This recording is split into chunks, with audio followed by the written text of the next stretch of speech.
Guys, I'm Gerald Bloodworth, aka G Fades. I'm a professional barber at House of Fades Barbershop out here in Arlington, Texas. I'm from Louisiana, but I've been out here the last year doing my thing as far as with the barbering. I have a few props here with me today. I couldn't film this in the shop. I'm sorry. It's too loud, too busy right now, especially on the weekend on a Friday. But here I have a magic clip. It's a wall clipper, a magic clip. I use this on specific types of hair texture. So it's not for me. It's not an everyday clipper. Depends on the day. Depends on the client. This one right here, I use this on every client for sure. It's like the hottest trimmer out. I'm pretty sure some of y'all have seen this online on Instagram or something. It's the Fabulous Pro Gold FX trimmer. It's a very good trimmer too. This is one that I use every day. This is the Andes Master cordless clipper. It's definitely an everyday clipper for sure. So let's get started.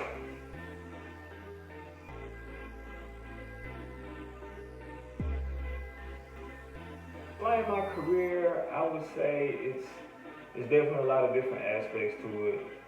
You know, you have the side where you have to, if you want to be successful in this career, you definitely have to be grounded. You have to be disciplined.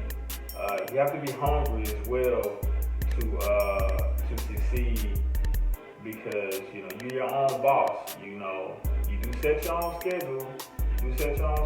You do run I guess you could say, your business how you want to, but you definitely have to be consistent and be there when you say you're gonna be there. Things along those lines. The other side of it, as far as with the clients, like you'll get a couple of clients that may have a bad attitude sometimes. It's never anything too bad for the most part, but you're gonna get way more clients that you find you may have a lot in common with, or you just generally have great conversations with. You get to dictate. You kind of get to dictate how your client, you and your client relationship goes.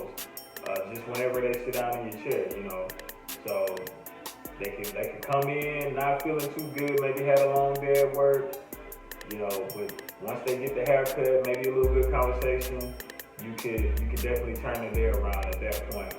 But it's a lot of different aspects. So that's just a little bit about my career.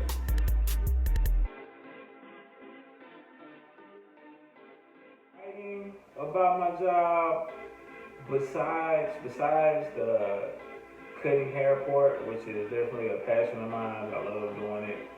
I've done it for free before. That's how you know you love something. When you love doing something is when you do it, when you've done it for free. I wouldn't do it for free now, just saying. But man, it's probably the conversations that we have on a day-to-day basis, whether it's debating about sports, whether it's about rap or R&B, or whatever type of music. It's whatever the current event is. It's probably that's probably the most exciting thing about my job.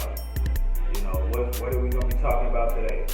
So I would definitely say that's the most exciting part.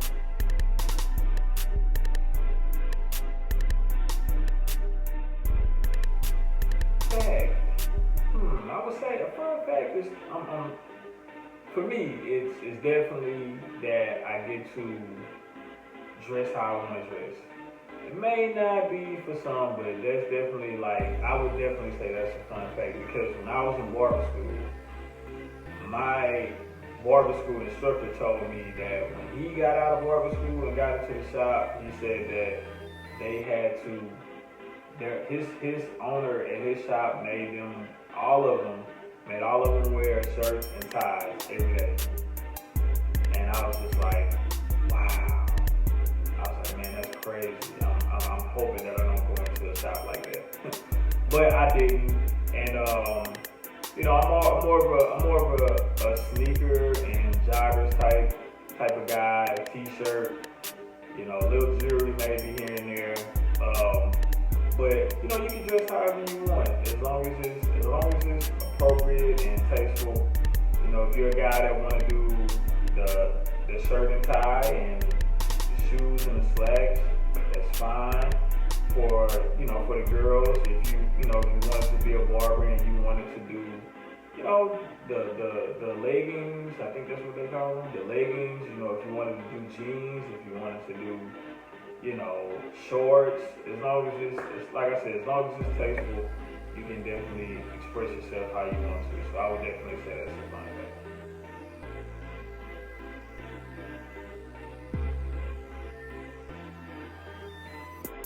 Obstacle that I had to overcome in my career, I would definitely say it was the move from Louisiana to out here. I would definitely say it was that one. Pretty much because it came at a time where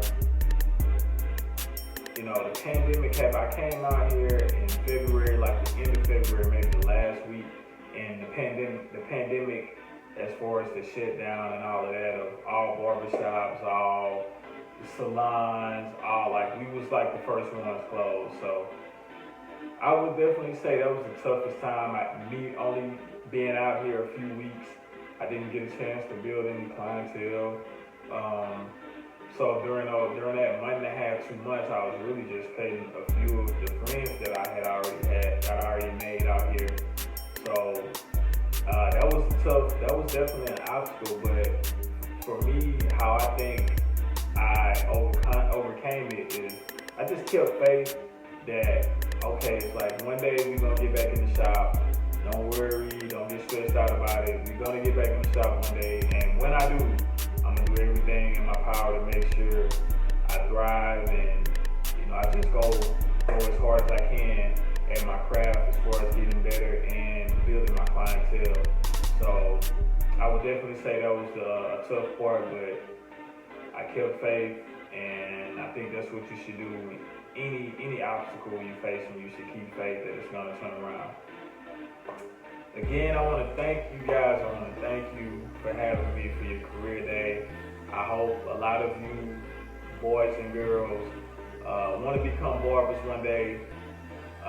But if not, whatever it is that you're passionate about, just make sure you put 100% of your energy into it. That's the only way that you'll get the best out of it. And I'll end this with saying, it's a little thing that I do. Well, it's a saying that I have every time I post any of my work on social media. I caption the picture with my little saying. It goes, even when seeing progress,